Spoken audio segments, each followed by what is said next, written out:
এলাকার সুসন্তান, দিরাই উপজেলা হাতিয়া গ্রামের আমাদেরকে দেখার জন্য আসছে। এতে আমরা খুশি না? বেজার খুশি। আমি এর আগে কিন্তু একটা কথা বলে গেছি, কারণ আমার তো এলাকা আঞ্চলিক এলাকা, এই আঞ্চলিক ভাষা আমি একটা কথা বলেই গেছি। আজকে যিনিকে পাইছে আমাদের নেতা 30-40 লক্ষ টাকা খরচ করে আমাদেরকে বেডিং দিচ্ছে এই নিঃস্বার্থে।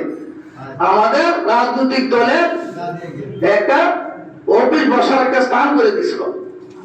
আজকে এই কালার বা বিভিন্ন এভরিথিং সমস্যা, এই সমস্যা আমরা মোকাবেলা করতেছি। আজকে যিনিকে পাইছি উনি আমাদের এলাকার সুসন্তান না, শুধু জার্মান সভাপতি বিএনপি। আমরা শুনছি আমার শ্রদ্ধেয় মামা মাসুদ রহমান চৌধুরী সাহেবের কাছ থেকে যে উনি খালেদা জিয়াকে অফার দিচ্ছেন, যদি উনি যদি মনে হচ্ছে জার্মান যদি যায় ওনার বাসাতে থাকবে, তারেক রহমান সহ এইরকম অফার দিচ্ছে।